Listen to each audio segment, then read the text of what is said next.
एक भड़वी थी रागिनी तिवारी नाम की, जो किसान आंदोलन को जाफराबाद बनाने वाली थी। यही विनय दुबे ने उसके पिछवाड़े रॉकेल डाला है और ये शेरनी पूंछ दबाकर भाग चुकी है, भगौड़ी हो चुकी है दिल्ली से, क्योंकि उसके ऊपर उसी के गढ़ में जाफराबाद के अंदर एक एफआईआर दर्ज हुई है। जो इसकी वीडियो मैंने वायरल की थी, जिसमें इसने धमकियां दी थी कि ये 17 तारीख को किसानों की जगह खाली करा देगी और नहीं तो जाफराबाद बना देगी। धारा 153 के अंतर्गत उस पे एफआईआर हुई है। और ये जो सोशल मीडिया की शेरनी है, जो मुंह से संडास करती है, मुंह टेढ़ा करके संडास करती है, वो भाग चुकी है अपना पिछवाड़ा दबाकर दिल्ली छोड़कर। रही बात एक राहत की खबर भी आ रही। नमस्कार दोस्तों, मैं विनय दुबे मुंबई से। नहीं था गूदा तो काहे लंका कूदा, बड़ी बड़ी बातें वड़ा पाव खाते हैं। ये हालत है उन भड़वों की जो सोशल मीडिया पे धमकियां देते हैं कि विनय दुबे यहाँ मत दिख जाना, नहीं तो वापस नहीं जाएगा। ऐसे भोसड़ी वालों से बोलना चाहता हूँ, जब पिछवाड़े दम न हुआ करे तो भौका ना किया करें, क्योंकि छाती ठोक के मैं पहुंच जाता हूँ, उसके बाद तुम मेरा नहीं उखाड़ सकते। मैंने देखा है तुम्हारी औकात, एक बार नहीं 50 बार। तुम्हारा वो उपदेश अड़ाना धमकी दिया था कि कहीं आ मत जाना। दिल्ली 3 दिन होटल का एड्रेस बता के 3 दिन इंतजार किया, वो भोसड़ी वाला न दिखा, न उसके कुत्ते कोई दिखे। मैं मनाता हूँ कि मेरे हाथ एक बार आ जाएं, उसके बाद उनको पता चल जाएगा विनय दुबे क्या चीज है।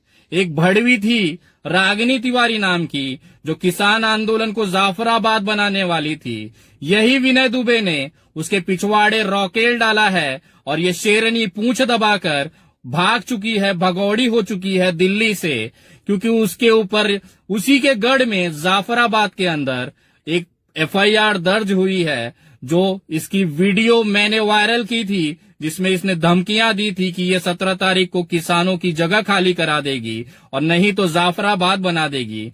धारा 153 के अंतर्गत उस पे एफआईआर हुई है।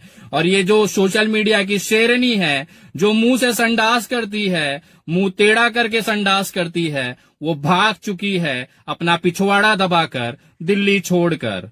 रही बात एक राहत की खबर भी आ रही है। आईपीएस संजीव भट्ट, जिनके पास गोधरा कांड के पूरे सबूत हैं, नरेंद्र मोदी जी के हाथ जो खून से रंगे हैं, उसकी पूरी जो जानकारी है, एकमात्र जीवित इंसान है जो इस राजदार है इस कांड का, वो उसकी सुनवाई सुप्रीम कोर्ट के अंदर 4 जनवरी 2021 को 3 जजों की बेंच में होने वाली है सुप्रीम कोर्ट में। मैं आप तमाम लोगों से निवेदन करूंगा कि जिस तरह से हम सभी ने मिलकर एक एहसान फरामोश, एक मतलबी इंसान डॉक्टर कफील खान के लिए आवाज उठाई थी, एक बार वापस वही एकजुटता दिखाते हुए ताकत बनकर आईपीएस संजीव भट्ट के लिए आवाज उठाने की जरूरत है।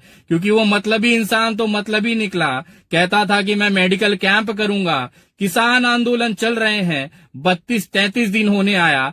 ये भाई साहब जो डॉक्टर कहते हैं अपने आप को, अपना फर्ज न निभा पाया, किसान आंदोलन में झांकने तक न गया, और इलाज तो बहुत दूर की बात है। जब हम ऐसे एहसान फरामोश और नकली डॉक्टर कफील की मदद करके उसे जेल से बाहर ला सकते हैं, तो आईपीएस संजीव भट्ट, जो कि जानकार है, राजदार है गोधरा कांड के, उनका बाहर आना बहुत जरूरी है।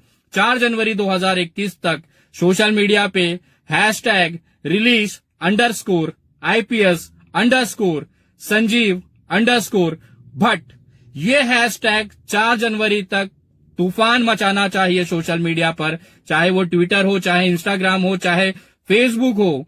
आईपीएस संजीव भट्ट के लिए दुआएं करें, उनका बाहर आना जरूरी है। क्योंकि जब आईपीएस संजीव भट्ट बाहर आएंगे तो नरेंद्र मोदी जी का गोधरा कांड, जिसमें सैकड़ों हजारें लाशें बिछी हैं, उसका राज बाहर आएगा। और देश को जानना बहुत जरूरी है कि आखिर गोधरा में हुआ क्या था।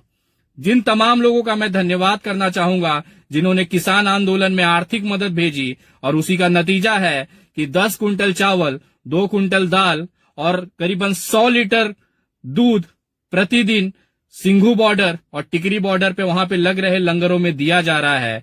2 लाख के आसपास की सूखी लकड़ियां इस आंदोलन में लंगर लगने के लिए भेजी गई हैं। मैं आप तमाम लोगों का धन्यवाद करता हूं जिन्होंने किसान भाइयों के लिए ये कदम उठाया है। अगर आप भी आर्थिक मदद भेजकर इस आंदोलन में मदद करना चाहते हैं तो आप हमारे पेटीएम, गूगल पे, फोन पे और यूपीआई नंबर 9594394948 पर सहयोग राशि भेज करके मदद कर सकते हैं। लेकिन एक सुझाव देना चाहूंगा, किसी को पैसे भेजकर मदद करवाने से अच्छा है आप खुद जाकर अपने हाथों से वहां पे किसानों को निवाला खिला के देखिए। बड़ा सुकून और सुखद अनुभव होता है। एक निवेदन है आप तमाम लोगों से, और इस तरह से एकजुट बनाए रखें। और रागिनी तिवारी को संदेश देना चाहूंगा कि अगर आप सही में शेरनी कहती हैं तो आइए कभी जाफराबाद। कब तक छुपोगी खंबे की आड़ में, कभी तो आओगी भिंडी बाजार में। जय हिंद, जय महाराष्ट्र।